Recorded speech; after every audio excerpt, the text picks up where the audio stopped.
exclusively on Secular Media Network. This is the Gaytheist Manifesto.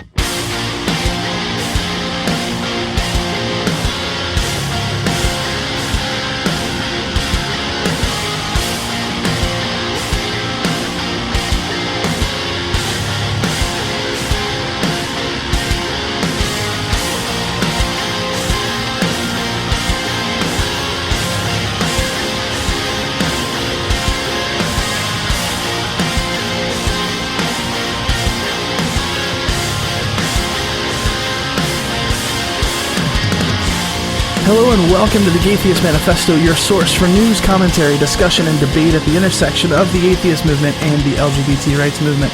I am your host, Callie Wright, and I am joined by my co-host, Ari Coleman. Hey, everybody. I love your intros. So today we're going to have a talk about Scientology. Our guest is Chris Shelton.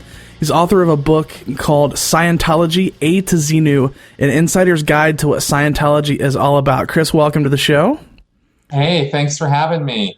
So we were talking a little bit before the recording here, and you do not identify yourself as an atheist, although that's kind of the community that these conversations seem to be happening in. So can you kind of just give me a little bit about your background and how you came into Scientology, how you got out of Scientology, and that kind of thing?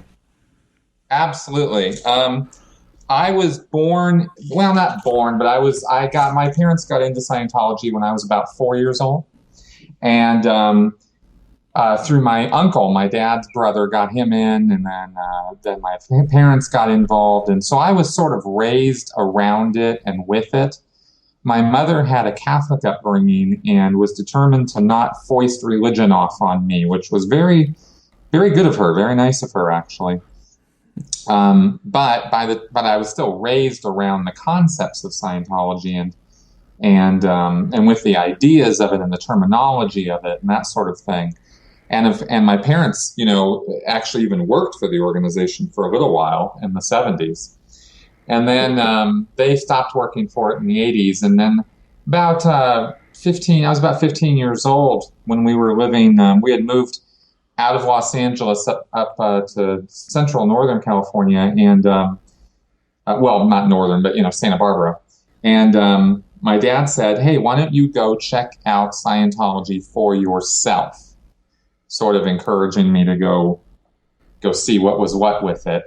And that was sort of how I got involved in it, because once I went down there and did their whole little introductory personality test and all that, I kind of got hooked up pretty fast. So tell me about that personality test. I've kind of heard things about it, but it's all sort of secondhand. Oh, it's interesting. It's called the Oxford Capacity Analysis, and of course, it doesn't have anything to do with Oxford University. I was going to say that's very fancy and official sounding. Completely, it is total nonsense. Hubbard didn't even write it. He, I forgot the guy who did, but some Scientologist came up with this test. It's 200 questions, and they are very odd questions. They are questions like, do you browse railway timetables, dictionaries, and, maps for fun?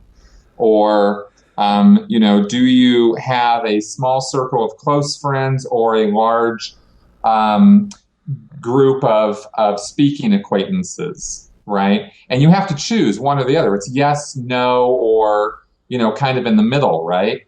And well, what if you have a lot of close friends and you have a lot of speaking acquaintance? Like, what do you do with that question? Right. So there's so it's a little bit of an odd test.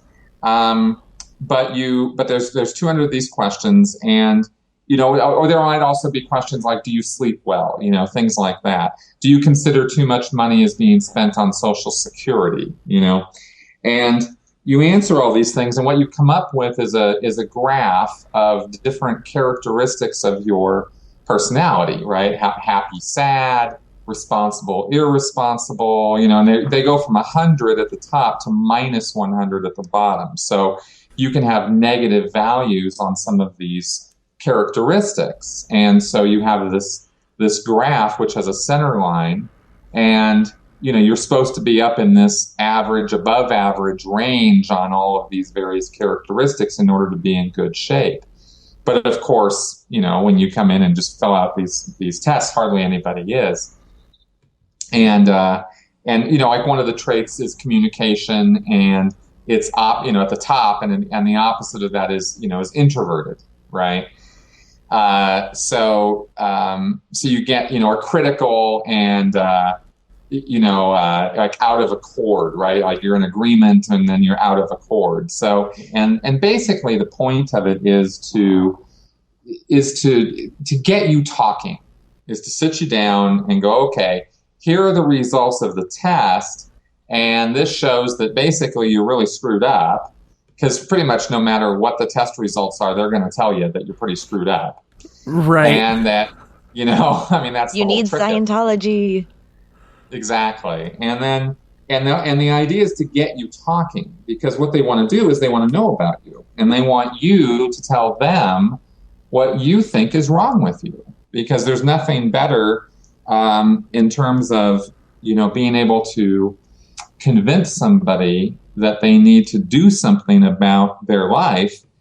It's best, if you're going to do that, to get that person to open up to you and tell you what's wrong, rather than you telling them what's wrong, right?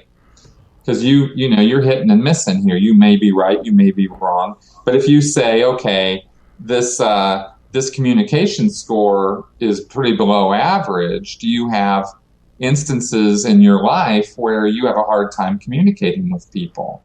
And the guy might go, well, yeah, sure, I have a hard time talking to my wife, or yeah, I can't speak up at work or something. Like, generally speaking, anybody can find an answer to that question, right? Well, right. It's those little things, like everybody has something they don't like about themselves, because we're human beings, and that's how that works. Exactly. So they kind of prey on that. What they're looking for with this test is they're looking for what they call your ruin. The thing that is ruining your life, the thing about yourself. It's not some external thing to you. It's not like, well, the IRS did a tax audit on me and they're, dunning me for tens of thousands of dollars, and that's ruining my life. That's not what they're looking for. What they're looking for is, well, before the IRS was, auditing you and closing down your bank accounts, you must have acted pretty irresponsibly with your money, and therefore, you have a responsibility problem. And so that's, they're looking for what it is about you that they can kind of rub in your face and make you feel, okay, I need to do something about this. And they then offer you a course or a counseling service that they say, with Scientology, that will absolutely, without any question, handle that totally, so that it's no longer a problem for you. And that's how they get you that's the hook that they sort of drag you in with. And it is, surprisingly easy to get people to open up and tell you their problems. And I've done it many, many, many times. And then, find what that ruin is, and then convince them that we have the service or the thing that's going to deal with that, and then get them to sign up for it. So that's what they did with me when I was 15. And they I'm a shy, introverted 15-year-old who walks in there, and I can't get any dates, and I can't talk to girls, and I don't know what to say, and I don't know what to do. And I'm an average student, above average student in many respects, but I just clam up when it comes to trying to get a date, And so this woman who's doing my test evaluation looks at me wisely, like, yes, I see your communication score is pretty low here. I bet you have a hard time getting dates. And I'm like, how'd you know?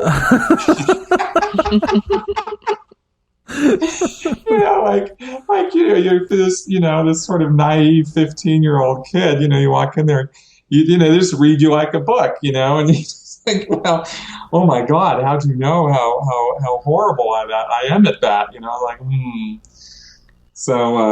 So then they proceed to convince you that they have the exact perfect service that will remedy that for you, and you will no longer be shy and introverted and have a hard time talking to girls, And I mean, so do they offer like a one-size-fits-all solution to this? Do they just kind of like figure out a way to sell you, like, based on your own personal experience, here's how this thing that we do for everyone is going to work for you? Or like, how does that whole thing work? Like, how do they actually convince you that they're working on this thing? Like, how does that work?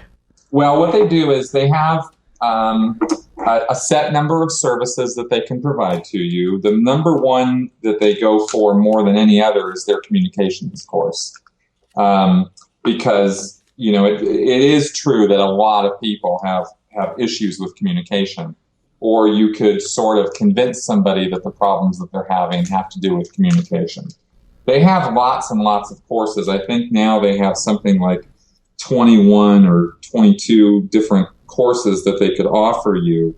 And these courses range, basically all cost somewhere around $50, $75, something like that, And so that, like, for example, they have a course on how to organize your life, or they have a course on how to get motivated, or they have a course on how to have a better relationship with your children. There's a whole course on that, right? And so pretty much 21 different things that somebody might walk in there having issues with, they will have some solution for you. And so they sell you on that solution. You go in there, you pay $75. That's no big deal. And especially if it's going to solve this huge problem. Right, to fix your life, yeah. Yeah, I mean, that's a pretty good deal, And so you go in and you take the class. And here's the thing. These classes are pretty much based on pretty common sense principles, like when it comes to communication, when you're talking to somebody, look them in the eye, make sure they hear you when you talk, make sure you answer them when they say something to you so that they know that you heard them, mm-hmm. This isn't rocket science. And, but, you do some drills or you do some exercises on this stuff and you feel like you got something out of it. Something meaningful. And so then you finish the class and they go, okay, well, hey, you're better off. And of course, they're giving you tons of positive reinforcement all throughout the time that you're doing the class or you're getting the counseling. Mm-hmm. You come out and they're talking to you and checking up on you and how's it going? And oh, wow, you really seem like you're doing so much better now. There's all this positive suggestion going on. So by the time you finish the service, you are in a frame of mind that Scientology has done something positive for your life. And that opens up the possibility of you signing up for another service. Well, right. That's what I was thinking. Like, it reminds me of those real estate investing courses where you pay like $100 and the class is just the guy pitching you on the next advanced, more expensive class. That's right. That's exactly right. Because the whole time that you're on that first service, they're talking to you after your classwork is over, let's say, maybe after a class period or something. They pull you in and you sit down in an office and some salesperson sits you down and says, well, now, you're having a great time on this course. Let me tell you about what it's like to be clear, right? And you're like, clear? What's that? And they go, well, let me tell you. And, then you start hearing about these higher level states of being that Scientology promises to people. And, they promise some pretty wild stuff. And they say that Hubbard, came up with these discoveries. He discovered this stuff, and it's really, really valuable. And it's possible that you could live a life of happiness and joy and relieve all of your stress and trauma from your earlier existence. And in fact, not just your earlier existence in this life, but in your past lives, right? And that stuff starts coming out. And then before you know it, you start, kind of getting indoctrinated in this idea that you are an immortal spiritual being and you have lived before many, many, many, many times. In fact, a near infinity of times. And that your real problems stem from your earlier lives. They don't actually stem from this life. And this is a very gradual indoctrination. This is not a one-night deal, right? What I'm describing to you now is sort of the entire pitch. Right. And so you start, and the people who are talking to you about this, of course, they believe it themselves. I mean, they're not pitching this to you like they think it's a scam. These people who are talking to you at the level that I'm talking about, they all believe it too. So they're very sincere, and they really, really believe that what they're saying is true, and that they are offering you real help. And so it comes across very sincerely, right? And then you slowly but surely, get into this indoctrination, of Scientology. And then they show you this thing called the Bridge to Total Freedom. And it sounds awesome. Oh, it's awesome. Yeah, the Bridge to Total Freedom, right? It is a chart which has, all these levels of services that Scientology offers to people, all the way up to clear and this amazing supernatural state of being called OT, or operating thinking. And there's a whole lot to know about that. I don't know how much we want to get into it, but it's a state of being that they promise you spiritual immortality, basically, and the ability to be master of your life, and master of your domain, so to speak, and in a very ultimate sort of sense, right? Mm-hmm. And those promises sound really appealing, especially when everyone around you in this group, tells you how real it is, how it sounds amazing, because it is amazing, but it is all true, right? And you meet some people who have reached these levels, and they look happy and they sound happy, and they're always put on this best, their best face. And so you kind of start thinking that maybe there's some truth to all this, and it sort of builds up from there. So, I mean, is there a level at which, there's a certain part of the organization that knows that this is all crap, or do you think that all of the people involved really believe what they're pushing? Well, there's the very highest level. The leader of Scientology, there's L. Ron Hubbard, who died in 1986, and he's the one who came up with this whole thing, right? David Miscavige is the guy who took over running the show. And I believe, I can't know for sure because I've never actually sat down and spoken with him about this, but I believe that he is not a true believer. He knows it's a scam, and he is merely profiting from the said scam because he's the only one in Scientology who, at least in the group of supposed believers of Scientology, he's the only one who actually sees the profits of Scientology, who's actually benefiting from the money that comes into Scientology. And everybody else who's in Scientology is working their guts out for him. So it's an interesting setup they have going on. But I believe that, and I detail in my book exactly why I believe this, and I make a good case for it, that the whole thing was set up as a money-making, power-giving sort of scam for L. Ron Hubbard And now that mantle has fallen to David Miscavige, and now the whole thing is run for him. But other than him, everybody else in Scientology pretty much believes what Hubbard wrote and said. And they think that they're really saving the world. And I was one of those people for many, many years. And so, to be clear, the science fiction-y story about, the trillion-year-old, what is it? The trillion-year-old like galactic empire, and all this, like, is that all? 76 million years ago, and that sort of thing. Yeah, that's all real Scientology. That's not stuff that people have made up to make fun of it. That is real Scientology. What most people don't seem to understand is that is not what all Scientologists think, because most Scientologists have never been exposed to that information.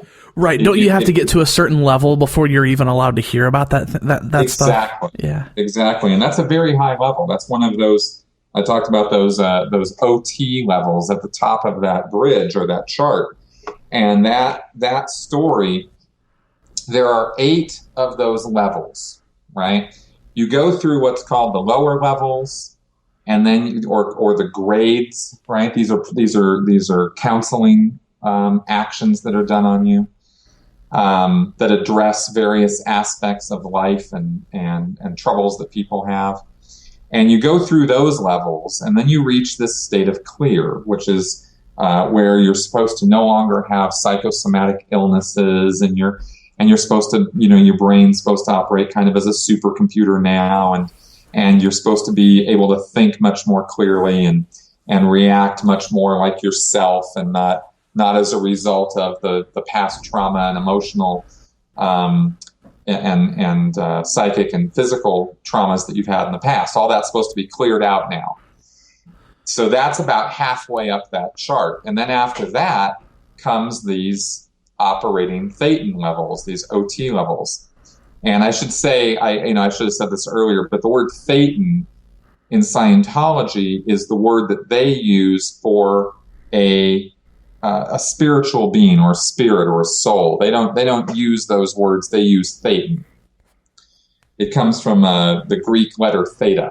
Hubbard just chose that and said, okay, this is this life force, this thing that exists that animates life and makes life. We'll call that theta. And so an individual life unit, you, me, Joe Schmo, that's a thetan, right? That spiritual entity. And so an operating thetan is somebody who's risen to a level where they actually have spiritual awareness and some degree of spiritual ability. And by going to the top of these operating thetan levels, you're supposed to actually be able to operate free from your body, and you're supposed to be able to be in a state where you could literally create matter, energy, space, or time. And it's supposed to be pretty powerful stuff, So that's the promise of Scientology. Of course, it doesn't deliver any of this, but I'm just talking about what it promises. Oh yeah, I was going to say, I'm sure they're amenable to honest scientific exploration of those claims, right? Oh, fully. Oh yeah, absolutely. This has all been thoroughly scientifically investigated. Not so. Yeah. So they this it's pseudoscience is the order of the day with Scientology. So the only reason I was talking about all that stuff is just to kind of give a little picture of what somebody's really doing in Scientology. And I'm talking about your public Scientologists now, or your run-of-the-mill Scientologists. This is what they're told. This is what they're aspiring to. This is what they pay money for. And that Xenu story and the galactic overlord and the all the things that happened 75 million years ago or whatever it was, that's all given to a person at operating level 3, at OT 3, right? Operating thetan level 3. So that's where they first start hearing about that. And it requires, hundreds of thousands of dollars before you're going to get to that level. And a few years at least of being involved in Scientology. You can't just walk in and go, okay, give me Xenu right now. It doesn't work that way. you got to do all this lower stuff first. So that's kind of the way it runs. And nobody in Scientology talks about or openly acknowledges the Xenu stuff. Because all those operating thetan levels are confidential. And nobody in Scientology ever talks about them out loud with anybody else. So it's very, very hush-hush. And so you have the very interesting situation of everybody in the real world knows more about Scientology than the Scientologists do. It's fascinating, but it's true. You know, a Google search will reveal more to you about what really goes on in Scientology than any Scientologist actually knows. It's quite a fascinating from a sociological point of view and maybe a religious studies point of view. It's quite fascinating. Yeah, so that's just that's crazy to me. Yeah, I know more about Scientology at this point than a lot of Scientologists do. That's weird. Yeah, which is also why when you confront them on the street or you go into one of their organizations and you say, "What's with the space aliens? What's with the Xenu? What's this stuff?" They honestly will look at you with blank faces and go, "I have no idea what you're talking about. Nobody's ever talked to me about that here. I have no Xenu Shmenu. That's not part of Scientology." Whereas those people who have done that level will never talk to you about it openly. And the reason why, and this is fascinating, is because they honestly believe that if you are exposed to that information before you're ready for it, it could kill you. Literally kill you? Wait. Yeah. Not just like spiritually, metaphorically kill you, like you'll drop dead? Yeah, you will die. Specifically, Hubbard. How freaking convenient. Yeah, I know, right? So there's so much to know about all this stuff. Okay, so in 1950, he writes Dianetics, right? 1953 comes up with Scientology. Church of Scientology gets founded. Okay, so come forward to 1967. He's been working and developing and inventing stuff all this time, right? Leading Scientologists along and developing the con and working over, the various services and everything. And it wasn't until the 1960s, the early 1960s, that he really started talking about this operating thetan thing. Up until then, it was all about getting clear. But then he starts talking about this operating thetan stuff. And in 1967 is when he gave a lecture about the OT3 level. And he didn't talk about any of the contents of it. Instead, what he said is, I can't tell you about it because it's confidential, but I can tell you that, 75 million years ago, there was a horrible catastrophe that happened in this sector of the universe, right, including our planet and the other planets around here. And he's saying this with the understanding that people he's talking to believe that there have been galactic civilizations in the past, right? This is part of Scientology's dogma. Right. So he says this, and he says, I can't tell you what's on it because if you're exposed to the material before you're ready for it, you will develop pneumonia and you will die because it's a mental trap that was installed all these millions of years ago. This whole catastrophe was not just some accident. It wasn't like a sun exploded or something. It was somebody did some things that were really, really nasty, and they took measures to cover up what they did, and it affects every single person who lives here on Earth.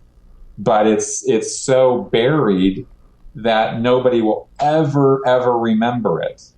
And it takes, Scientology to lead people through the safe path of discovery so that they can safely uncover this trap and deal with it and no longer be affected by it. After a sufficient amount of money has been spent. Yes, exactly. Right, exactly. So, that's how he explained it, and that's what Scientologists believe, because if you're a Scientologist, then you're prone to believe every single thing that L. Ron Hubbard has ever said or written. He is the founder, he's the source, he's the guy, he's the main man, he's the guy who knows more than anybody else ever in history, and he's the cult leader, right? And it's not like L. Ron Hubbard is the only cult leader who's ever pulled this kind of nonsense, but Scientology's dogma is so convoluted, so complicated, and there's so much of it. It's fascinating for people to learn about.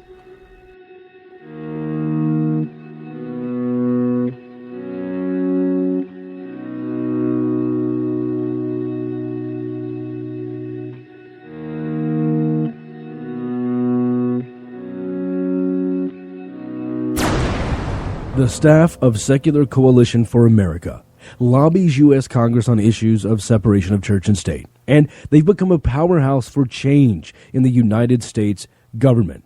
You'll definitely want to subscribe to receive their email action alerts. These are updates for important issues and ones that you can get involved with directly. And hopefully, you'll consider making a contribution to the Secular Coalition for America to help them continue fighting for your equality. You can do it all at secular.org.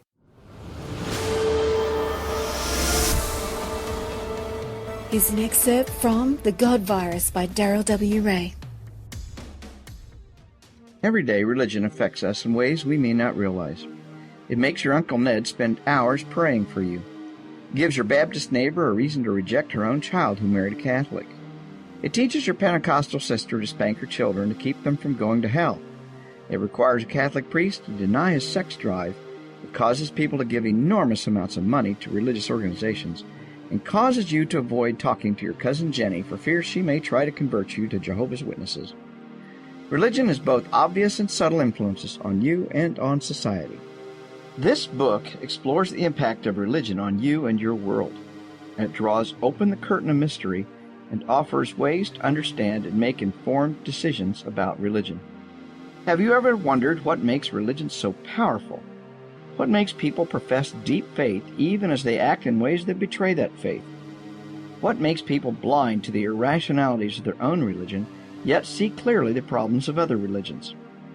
How does it weave its way into our political system? If these and similar questions interest you, this book will help you understand its power in you, your family, and your culture. The God Virus by Darrell W. Ray is available at atheistaudiobooks.com.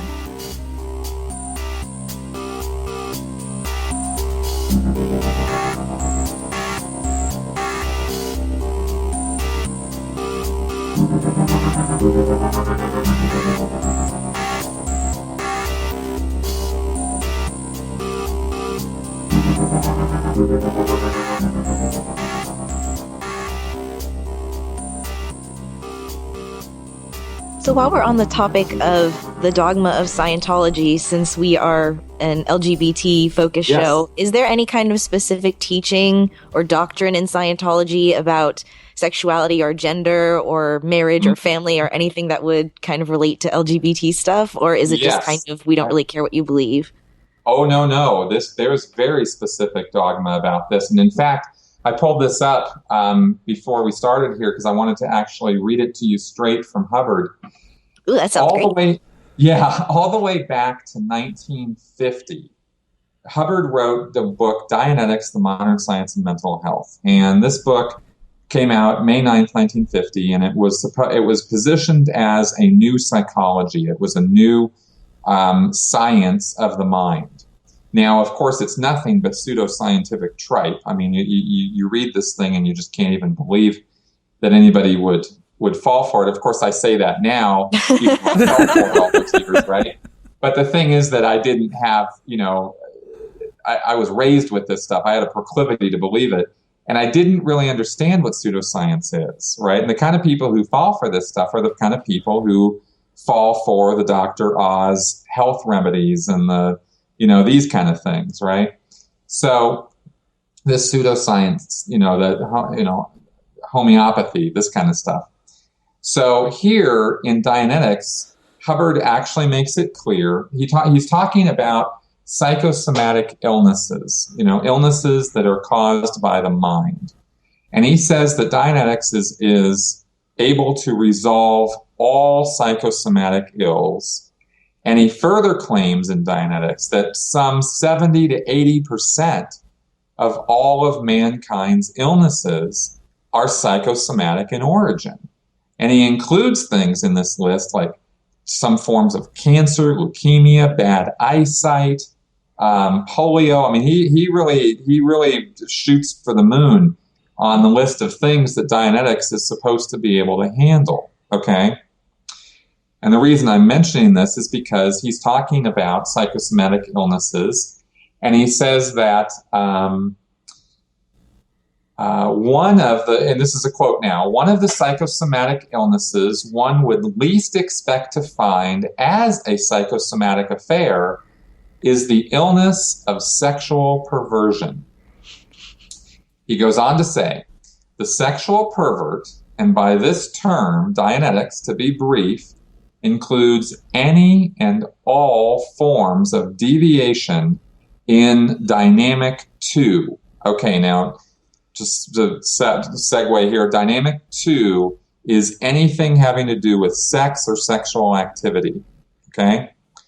That's Hubbard gave that whole part of life, sex, family, children, everything having to do with that part of life, he put into a box and he called it dynamic 2, or the second dynamic. Does that make sense? Yeah, it's so funny. All of this sounds so much like all of the science fiction universes I'm a fan of. It's like yeah, sorry, go ahead. It's so interesting. So he goes on to say here, and again, this is 1950. This is before Scientology was even around. This is just Dianetics, right?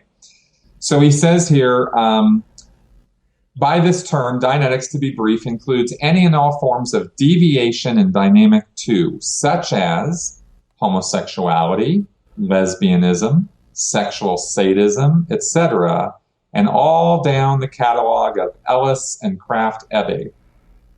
And he says here, so the sexual pervert is actually quite ill physically. Perversion, as an illness, has so many manifestations that it must be spread through the entire gamut of classes. Oh yeah, earlier where he's referring to psychosomatic illnesses. He says, overdevelopment of sexual organs, underdevelopment, seminal inhibition or magnification, etc., are found, some in one pervert, some in another. And the sum of it is that the pervert is always a very ill person in one way or another, whether he is conscious of it or not. He is very far from culpable for his condition, but he is also so far from normal and so extremely dangerous to society that the tolerance of perversion is as thoroughly bad for society as punishment for it.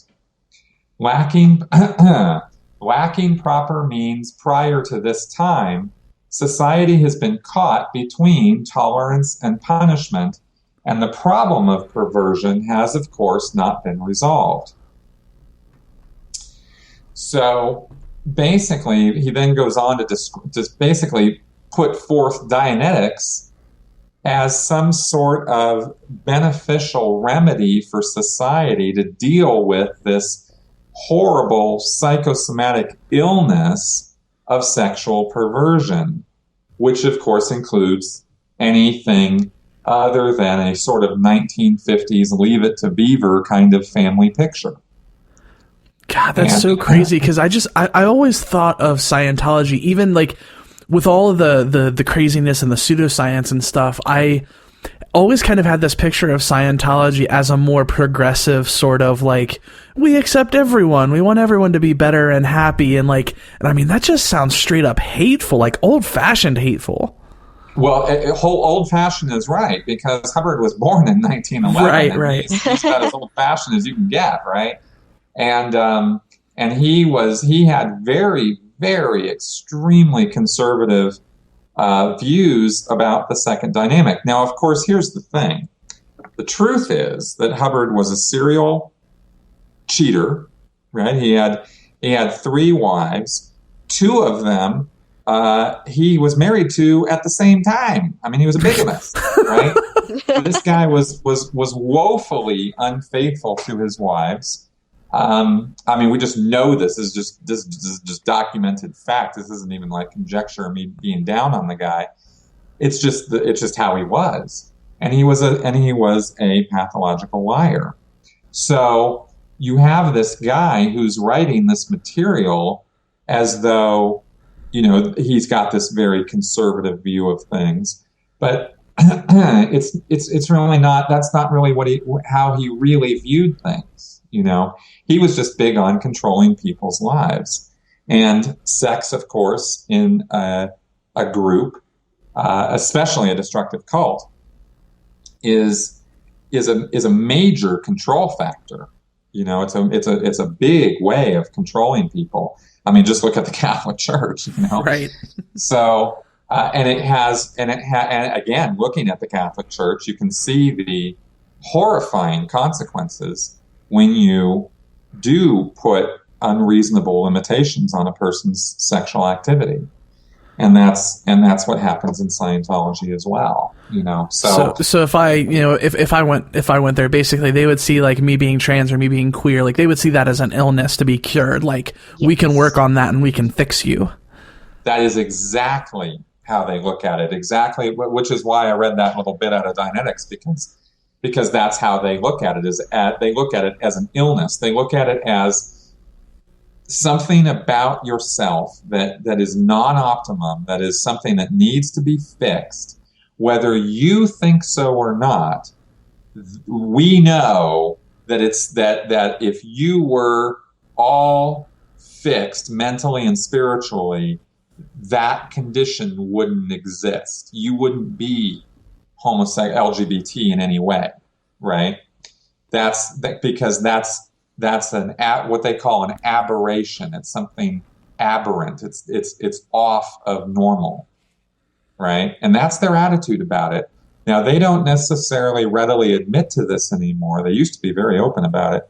Now, of course, because of LGBT rights, they can't be so open about it, and they have to pretend that they're more tolerant, but they are not. And I worked, in the levels of Scientology where we used to talk about this. I used to believe this was true myself until I got out and actually thought for myself about this subject and really looked at it.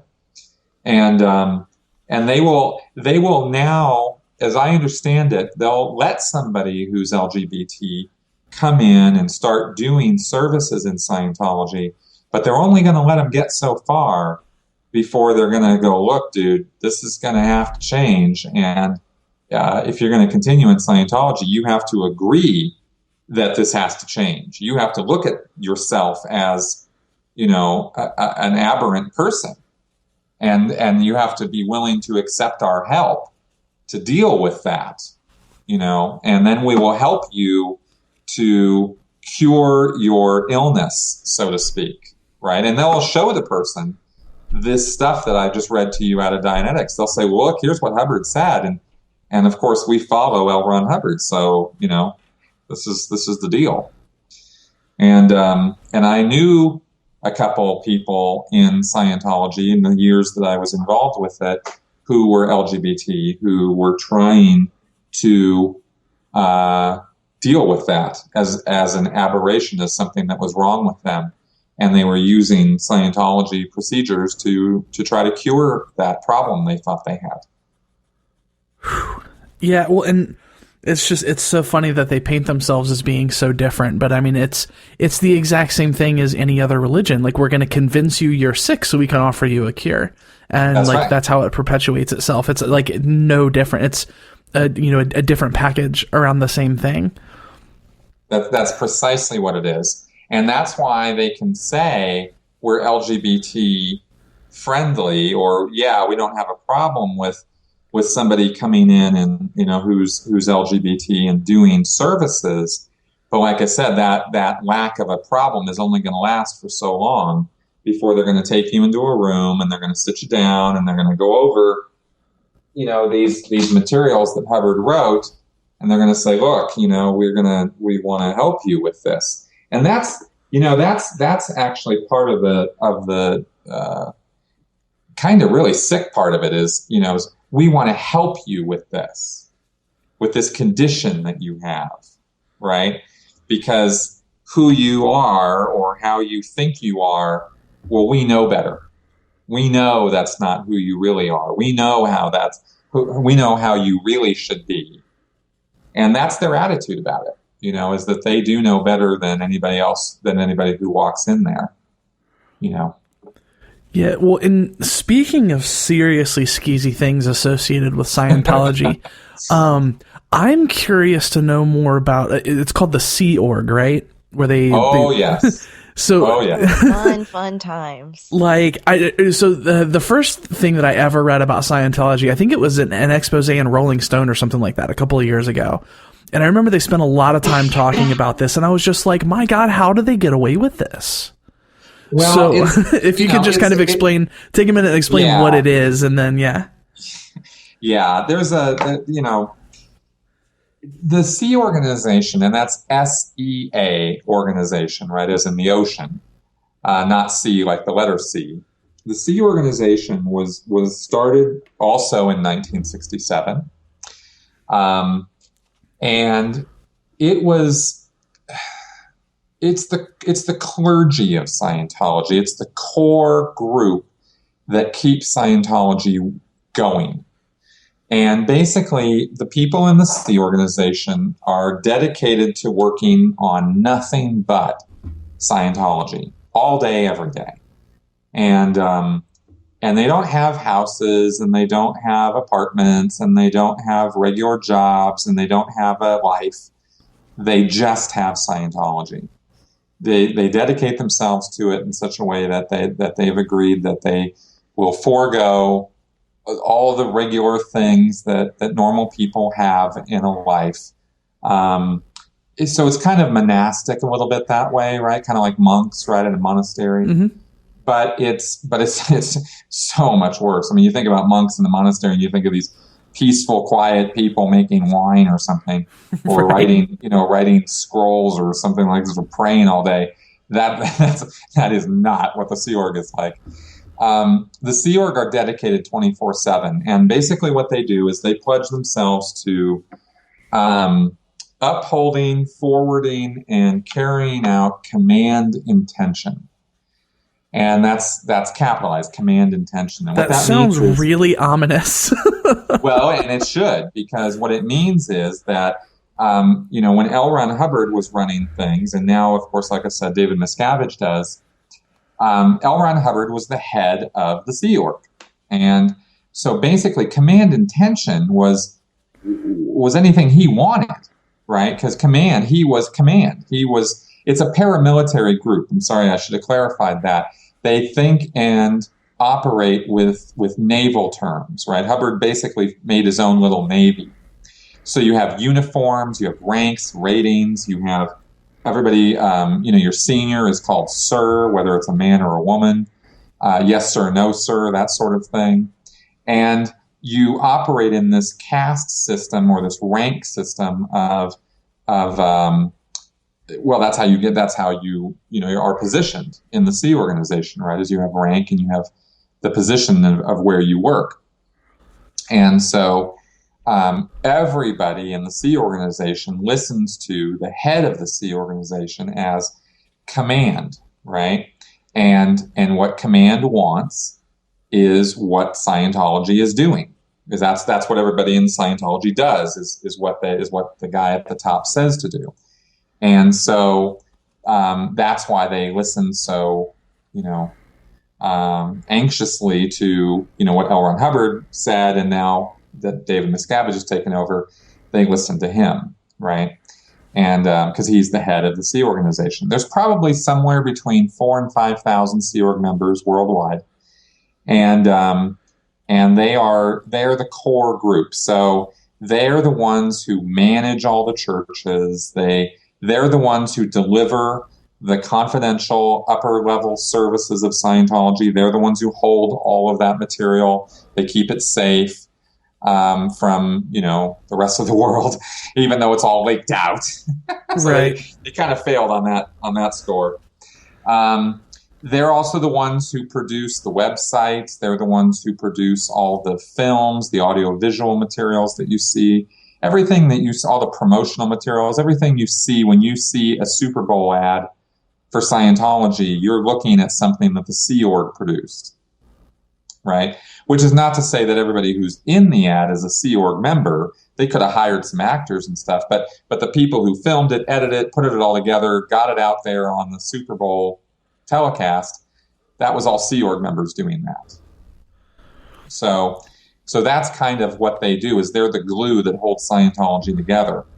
And I worked for the Sea Organization for 17 years, from 1995 until 2012. So I did quite a few things. They also produce all the books and the lectures, the DVDs, all that stuff. They do all that in-house. They have their own printing facility and manufacturing facility for all that. And one of the things I did when I was in the Sea Org is I worked there. Well, and one of the things that I remember reading is that all of the people that do all this work are paid like basically slave wages. Well, yeah, because they're full time. They don't have anything else to do except work for Scientology, and they dedicate themselves to it. And they know going in that they're going to be working hard, but nobody really gets what it's really going to be like. I mean, you go in and you're working 7 days a week. Time off is a thing of the past once you join the Sea Organization. I can count on one hand how many days off I had the last 5 years I was working for the church, right? You work from, 8:30 in the morning until 11:30, midnight, or even later. Sometimes you work for days on end. There was one period of time where I quite literally did not sleep for 4 straight days. And you're working at whatever you're told to do, whatever job you're given or whatever. And it's the whole culture and lifestyle of the Sea Organization is extremely intense. You're always expected to be getting something done. There's too few of them doing too much work. They don't have any time to goof around. And so they try to have this work and culture of this work environment and culture of really nose to the grindstone, always dedicated, always working, right? When your head hits the pillow at the end of the night, they would say, you have to ask yourself, have you done enough today? And if you haven't, then, tomorrow better be better, sort of thing, right? This is sort of this sort of constantly on adrenaline kind of thing. Yet, Sea Org members have because they have their room and their board paid for by the Sea Organization, by Scientology, they don't have expenses, right? You're supposed to, when you come into the Sea Organization, you're not supposed to have any debt. You're supposed to handle all that before you come in. So you're not supposed to have like back taxes or a bankruptcy that you still owe, money on or something. You're not supposed to have any of that, right? And you don't have a house. You sell that off before you show up. So there's nothing tying you to anything outside of the Sea Organization. So you're just dedicated to that cause. And so what you get is, in terms of exchange or remuneration, is you get about $50 a week, right? Wow. And that's supposed to be like pocket money, right? An allowance is what they call it. And some weeks, they can't afford to give you $50 that week. So you get half pay or quarter pay or third pay or something. I mean, there were many, many, many weeks that happened. So, and this is the money that you use to buy, socks and underwear, because they give you uniform. They give you uniform parts.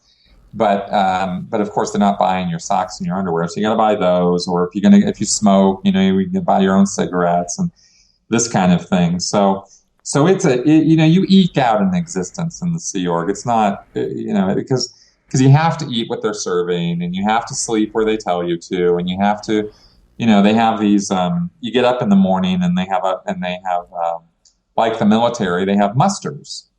And, everybody shows up for this roll call at let's say 8:30.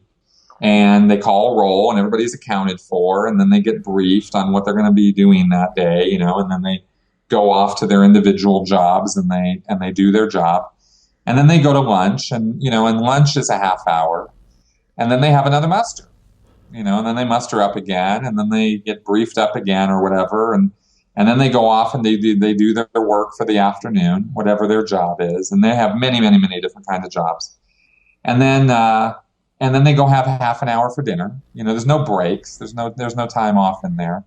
And then you have dinner for half an hour, and then you muster up again, and then you work until it's time to secure at the end of the night, and then you secure. It means you go to bed, and then you get up the next day and you do it all over again. Right? So how is that legal? Well, it's all willing. I mean, it's all, people who go into this know what they're getting into, and they sign a contract saying that they are doing this of their own accord. It's not, I guess it would be the same thing as asking a monk, who has this life of devotion and dedication. I mean, is it legal? Sure, it's legal. It's not pleasant. It's not fun. It's not enjoyable. But the reason people join the Sea organization is because they really believe that they are dedicating their life to the benefit of mankind. Gotcha. So they're not exactly complaining. No, not really. It's not a thing where they put a collar around your neck. This is a thing where you're there because you think that by giving up the things that you've sacrificed and by dedicating yourself to this work, you are literally, there's no hyperbole here. They literally think that they are the ones who are saving the world.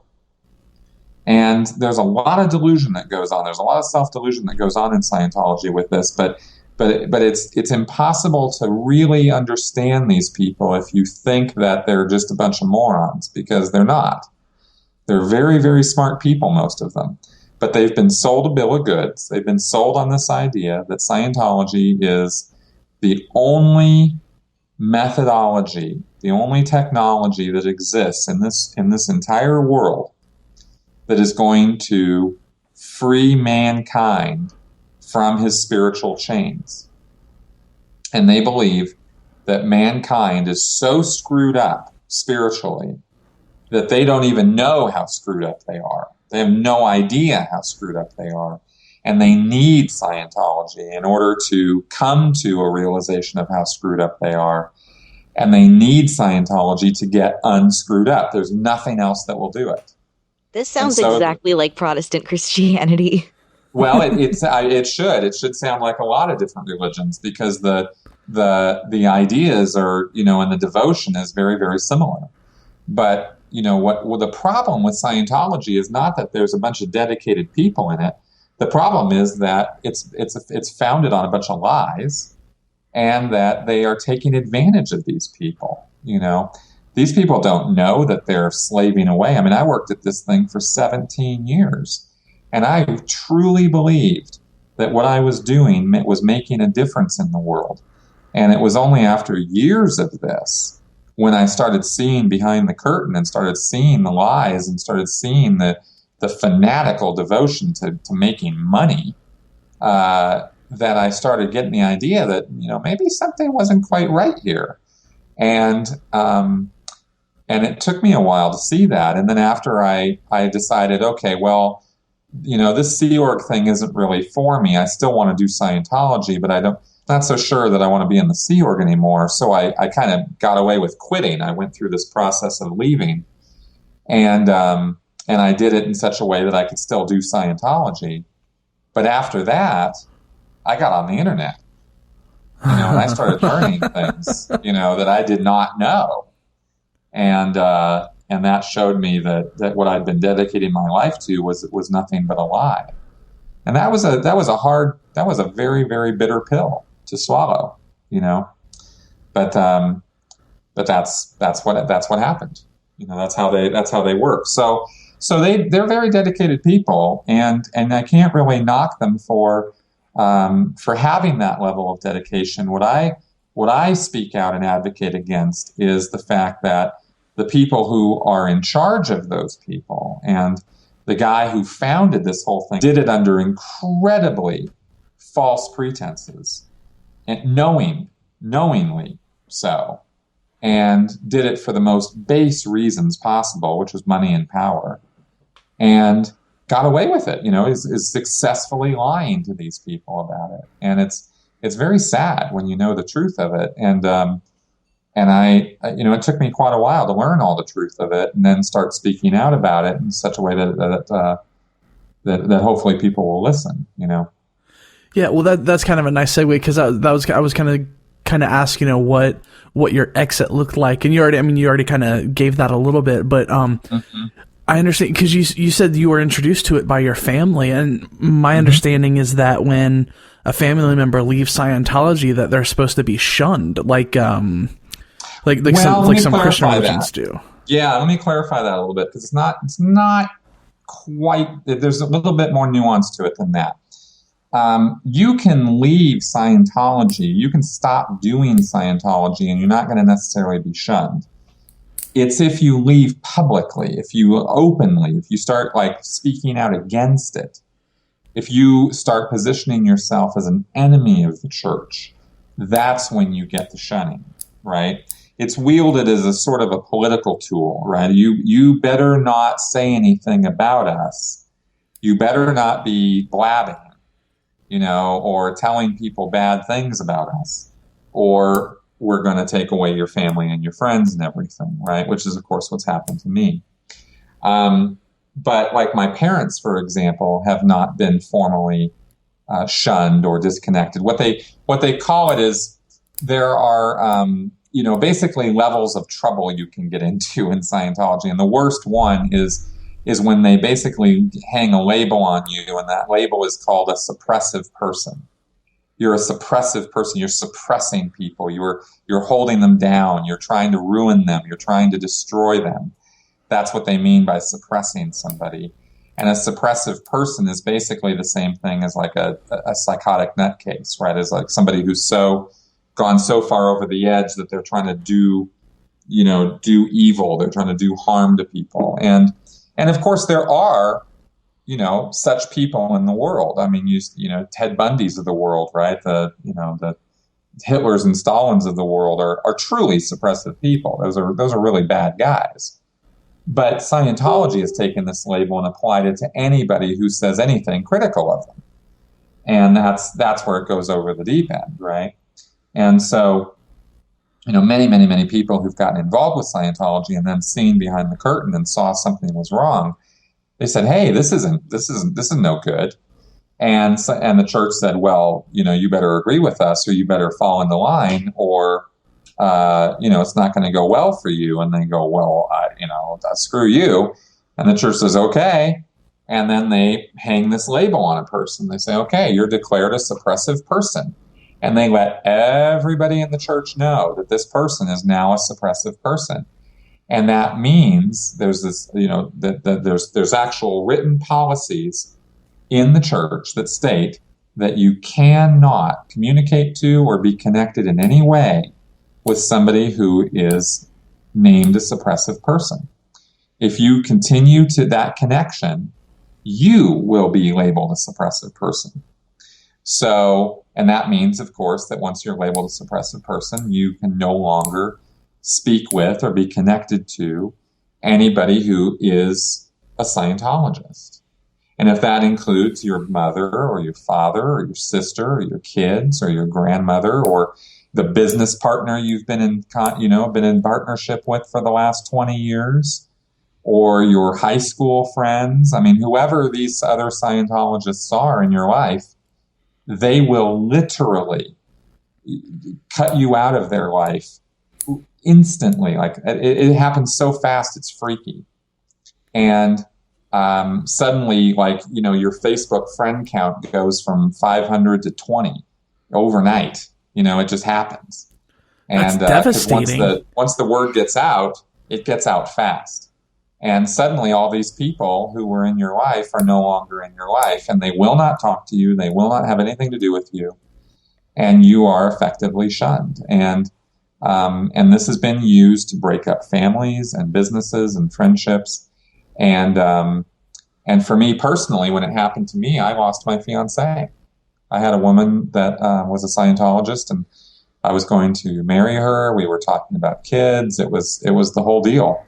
And when it came out that I'd been had become disaffected with Scientology and was speaking out against it, she had no choice. She had to disconnect from me, or she was going to lose her entire family, who were all Scientologists. And so that was kind of a rough choice for her, and I don't blame her for it. But I'm certainly not happy about it either. It was devastating to me to lose her. So that was about 2 years ago that happened. So that's how they control people, to stay quiet, and to not speak out.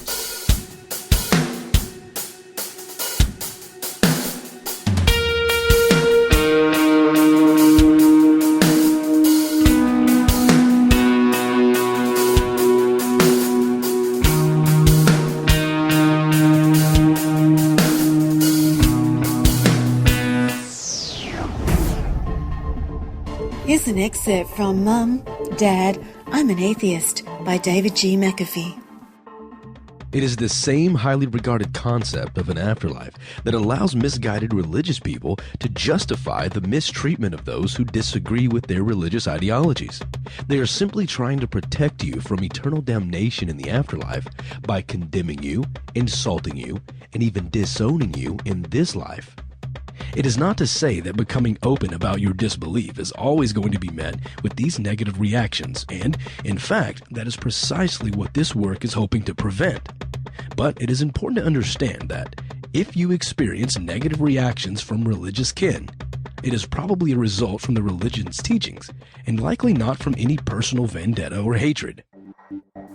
Mom, Dad, I'm an Atheist by David G. McAfee is now available at atheistaudiobooks.com.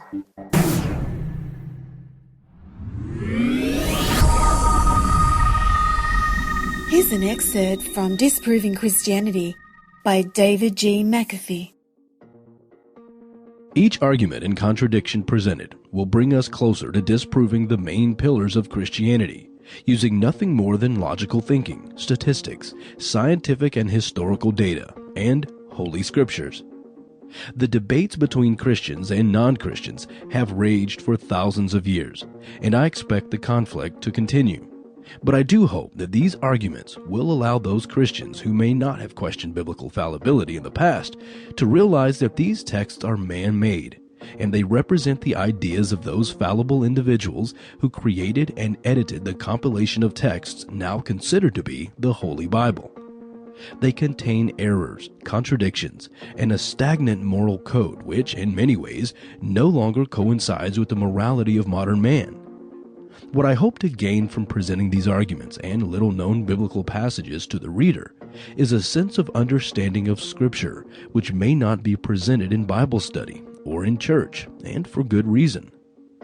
If read with an open mind, I truly believe that this book will open people's eyes to the wonders of free thought in a way that other works utilizing a more philosophical approach cannot. Disproving Christianity and Other Secular Writings by David G. McAfee is now available at atheistaudiobooks.com.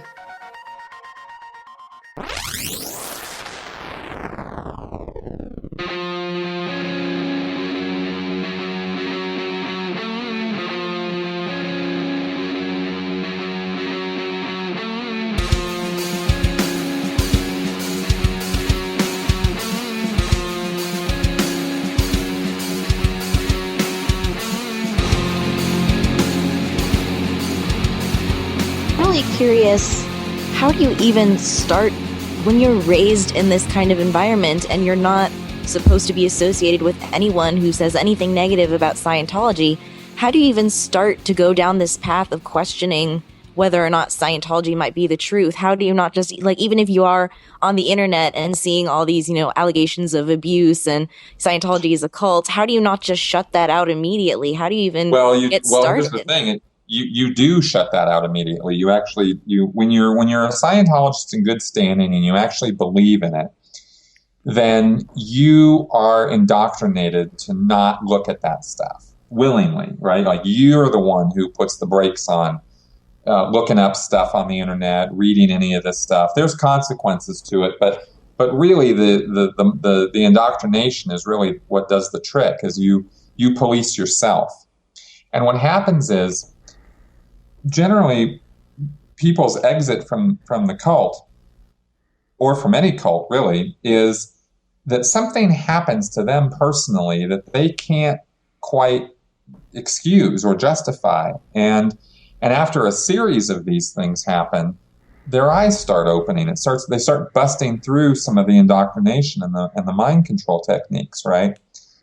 I should just comment here very quickly that, it's not like it's your job or it's your belief system or it's just a nice thing you do.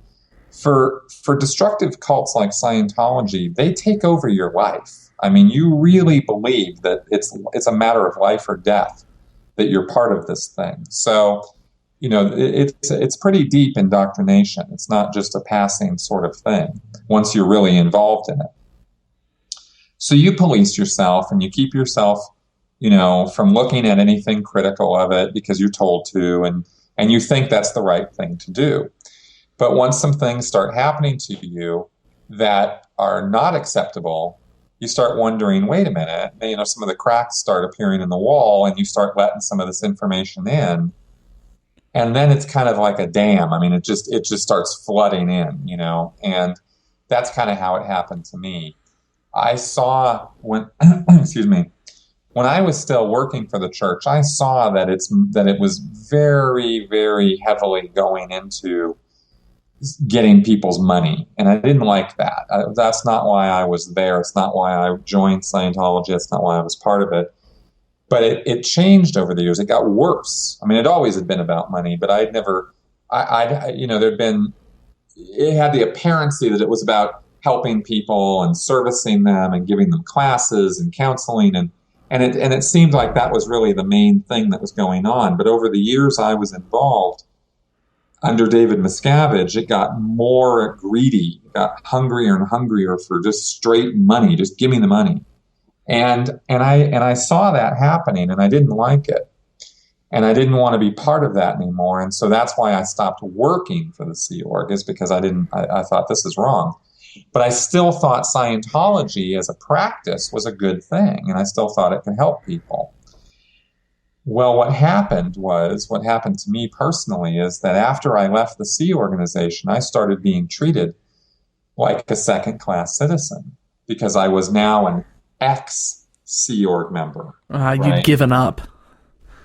Yeah, I betrayed them, is how they looked at it.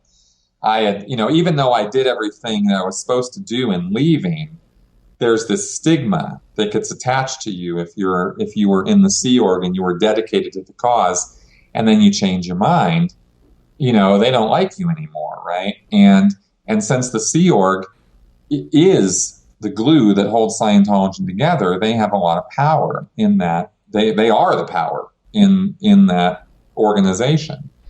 And so I had left the Sea Org and I went out to Minnesota and I was going to do Scientology and I was going to try to, do the services, but they wouldn't let me go into the org. They wouldn't let me go into the church. They call the churches orgs or organizations. So they wouldn't let me go into the Minnesota Church of Scientology, right? They said, no, you can't go in there because you're an ex-Sea Org member and until you basically crawl through the mud on your hands and knees begging forgiveness, we're not going to let you do Scientology.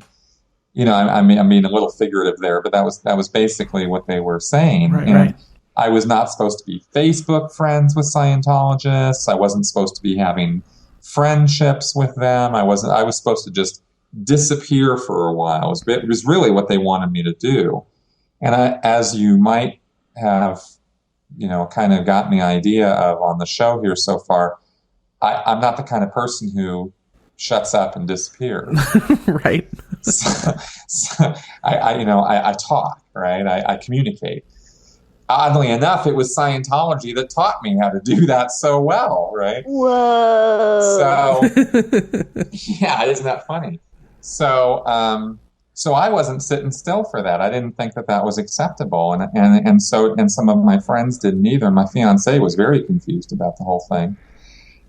Even though she was a Scientologist, she had not been a Sea Org member. So she didn't know things I knew, right? She hadn't seen certain sides of Scientology that I had seen as a Sea organization member, because I was in the inner circles. And when you're out at a local church like Denver or Minnesota or Los Angeles or something, you don't see behind those closed doors, right? You're just a regular public person who just is paying your money and doing your services. So I knew that it could get pretty grim, and I didn't like what was happening, and that's what made me think maybe there's something going on here that I don't know about, and that's what kind of made me start looking at things more seriously on the internet. And once I started down that path, I called it going down the rabbit hole. Oh, yeah. Because I'll tell you, man, that hole goes deep. And I mean, it took me months, every day, every night. I'm like, on the computer after I got home from work, and it was just, holy cow, one thing after another, after one revelation after another. And, at first you think that it's just current management that's screwing things up. You think it's all David Miscavige screwing up what Hubbard, the good Saint Hubbard had put there, but you soon find out, no, Hubbard was not a saint at all. And you start getting the story that the church isn't telling you, and you start uncovering the fact that there's a lot of lies told to you when you're in the church about Hubbard and about Scientology and about where it came from and what it's all about. And you come to the inescapable conclusion that it's really a money-making scam. That's really what it is. And when I found out that I'd been dedicating my life to, a money-making scam, that was very. I don't really have the words to communicate the level of betrayal and anger that I felt at having that happen to me, But that's what drove me to want to speak out. And I did start speaking out. I spoke out anonymously at first. I started going on message boards, and I wrote some articles under an assumed name. But Scientology, being the crafty guys they are, they found me out, and that's how I ended up getting declared a suppressive person and losing all of my Scientology friends and fiance. So, you mentioned at the beginning that you don't consider yourself an atheist. I'm curious if you're interested or open in sharing how you would classify your religious beliefs now, and Absolutely. also how your critical thinking skills that you've developed since leaving Scientology have influenced your religious beliefs these days. Totally. When I found out that Scientology was this scam, and that everything I'd been raised with and learned and all this stuff wasn't really the way things were, needless to say, it was very confusing, and I was reeling quite a bit. Right, it was like, whoa, what do I think now?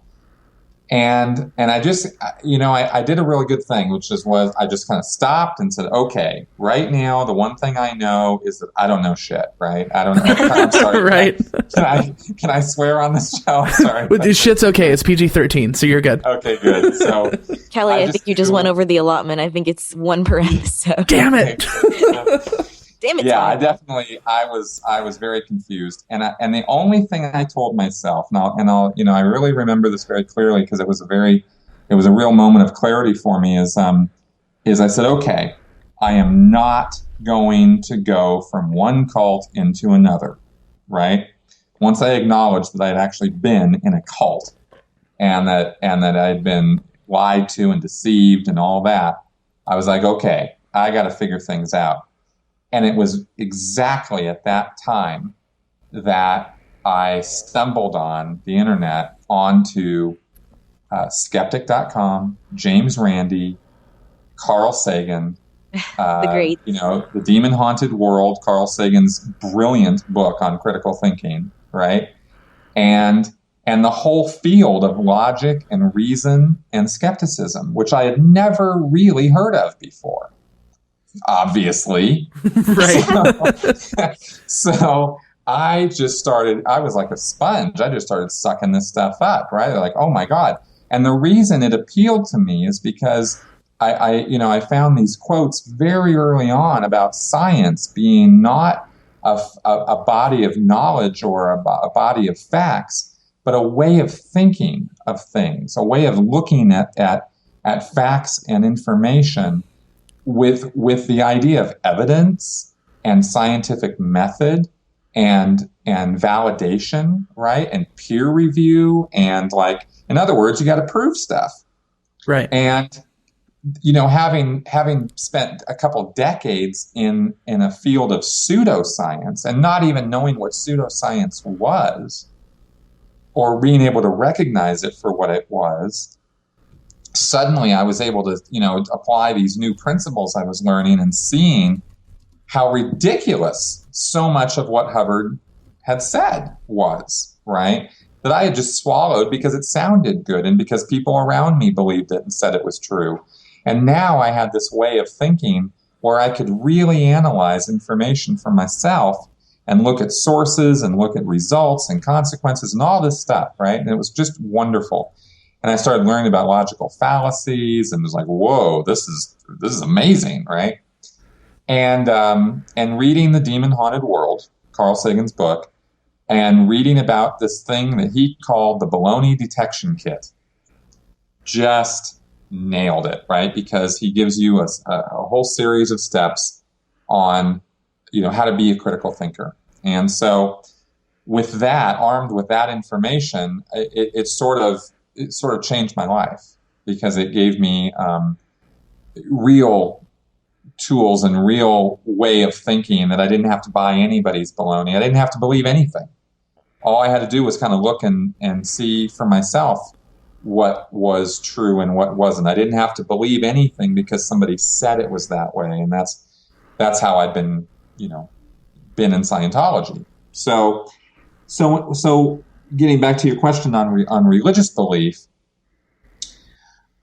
I had to look at the Scientology dogma and go, okay, do I really believe that we're immortal spiritual beings that live forever and are going to live forever and go from life to life to life? And I had to look at that and go, well, I don't know. I don't know if that's true or not. Have I had spiritual experiences? Yeah, of course I did. I mean, you don't do Scientology for 27 years and not have some spiritual experiences. For sure. So yeah, of course I did. Did I think I was out of my body a couple times?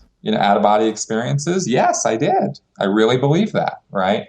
Now, do I still believe it? No, I don't really know what to think about it right now.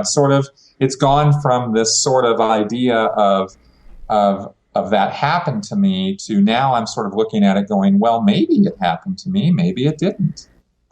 Because there's all these other studies and information about neurology and the brain and the out-of-body experiences and this sort of thing. And you go, well, okay, maybe these are some alternative explanations for what I thought was happening to me, right? I haven't totally swallowed them yet, though, because I still have this personal hope that there's more to life than just the physical. I kind of hope that that's that way, right? I don't want to die when this body dies, right? Right. I just personally don't. I just don't care to, think that that's true, right? But no, I'm the same way. I actually like when people have those conversations. It's almost like in atheist circles, it's almost like a competition to see who can be like, I don't care the most about dying. No, I don't care the most about dying. And I'm sitting there thinking, honestly, the idea of dying kind of scares me. Exactly. You know what I mean? And maybe I can recognize that's a rational fear because as far as I know, I'm not going to be around to suffer for it. But that doesn't necessarily change. When I think about me not existing anymore, I'm not good with that. Exactly. And you got it. You nailed it. That's exactly where I'm at. Right.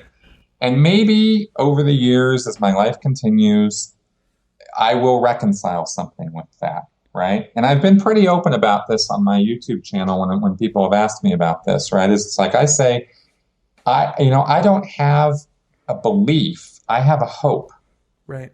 I don't, because a belief implies this idea that you have some level of personal certainty. And I don't have a personal certainty. one way or the other, right?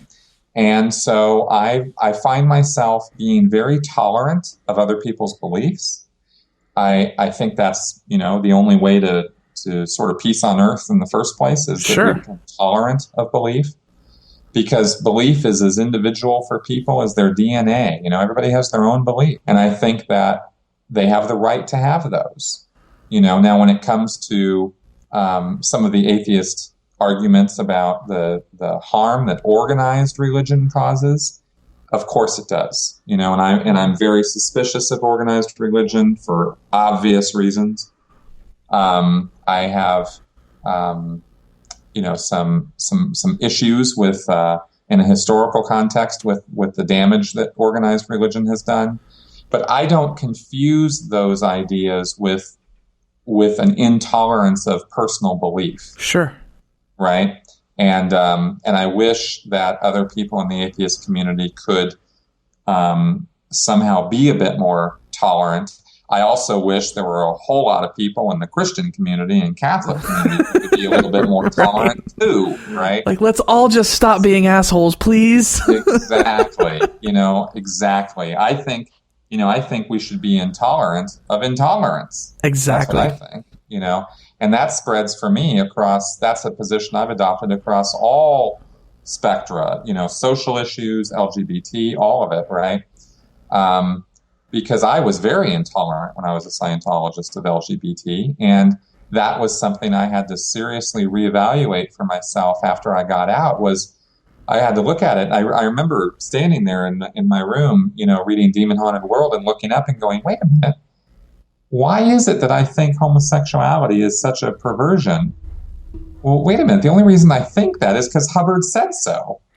And I really had to stop and sort of take stock of my own experiences and my own thoughts on it. And I realized I don't have anything on it. I could care less, and after that, my whole worldview on that whole subject changed, because I suddenly had no reason to have any intolerance about it at all. And I felt that was again one of those little moments of clarity for me, So from that day forward, I've been very, very open to the whole thing, and very pro civil rights for everybody, and that's not a Scientology viewpoint. They might say it is, but it's very definitely not. So that's kind of been my experience on the religious side. Is I have a lot of atheist friends, a lot of skeptical friends. I consider myself a sort of an agnostic, if I had to put some label on myself, but I don't really know, and I don't think anybody else really does either as far as the God question goes. Right. So why are we arguing about it? And we certainly should not be killing each other over it. Right. I think we can all agree on that. I think that is I think it is the ultimate hypocrisy of mankind that we kill each other over what we think is supposed to be bringing peace and harmony to Earth. I mean, really, I just think I think it's kind of insanity. So, wrapping up as a final kind of tie it all together, what would you give, like, your top piece of advice for somebody who is in Scientology or in a cult, or maybe even just in any kind of religion, and they're thinking about wanting to leave, or they're starting to question what they've been taught? What's your top piece of advice for them? Well, my top piece of advice is that you always have the freedom to think and choose what you want for your life, and that you should be always the person who decides what you're going to believe and what you're going to do and how you're going to lead your life. And you should not listen to anybody else who is telling you something that doesn't feel right or seem right to you, and I think that's, very, very, very important. And you can look at what people say, and then you can look at what people do. And if what they're doing is not what they're saying, then there's a problem there, and that problem should be looked at. And as far as somebody in Scientology specifically, it's like dude, get out. There's nothing. Please. Get out. Set the nuance aside for a second. Just get the hell out. Yeah, just get out, because you'll find after giving, anybody who gives themselves some space and some time away from it will naturally start questioning things. Because once you get out of that environment, or any destructive cult environment for that matter, your natural thought processes start kind of, coming back into play, and you're able to look at something and question things. And that's good. That's a good thing. We should be open to that at all times, so that's, I think it's probably about the best thing I could say about that. Well, that's awesome. So before we wrap up finally here, do you want to kind of give everybody a rundown of, where we can find the book, where we can find out more about your projects and all that kind of stuff? Yeah. Scientology A to Xenu. It is not a memoir. It is a critical analysis of Scientology. It's a breakdown of the whole subject. And, my story is in chapter 1, but there's so much more. I think it's probably got... from everything I've seen and read over the last few years, my book is the one place you can go where you will get the entire breakdown on all of the confidential beliefs and information about, the Xenu story is only the tip of the iceberg. There is a lot more going on in Scientology than that. As crazy as that sounds, it's true. And I put it all in one chapter, right? There's also a whole nother chapter about their tax exemption and how they fooled, and actually didn't just fool, how they actually blackmailed the IRS into it. And that's an extensive chapter and a lot of information in there. The pseudoscience of Scientology is in there. What it actually is, what L. Ron Hubbard was actually doing with it and where his head was at, that's all in there. So it's a real tour de force of Scientology. And if you want to know anything about the subject, this book really is a go-to book. That's what I wrote it for. So it's available on Amazon as a paperback and as an ebook, as a Kindle. And I am right now recording an audiobook version of it, which should probably be out in about 2 weeks. That's awesome. Very cool. And you mentioned earlier, you have a podcast? Do you do a podcast as well? Yes, I do a podcast every week with my podcast partner is Ruth McLeod. She is the president of the Denver Atheists. And she calls herself the Southern Atheist, and I am the critical thinker at large. And we do a podcast called the Sensibly Speaking Podcast. It's on iTunes, and it's available at sensiblyspeaking.com, and we post those every Saturday. Very cool. Well, Chris, I definitely want to thank you so much for taking the time out. You've been super generous with your time. We're running up against an hour and a half here. So, Damn. Wow. This was a lot of fun. I really appreciate you guys having me on. Yeah. So thanks again. And, one more time, the book is Scientology A to Xenu, an insider's guide to what Scientology is all about. Chris, thanks for joining us. We'll talk soon. Thanks a lot. So before we wrap the show up, Ari had a really cool idea. Ari, do you want to explain what you're thinking here?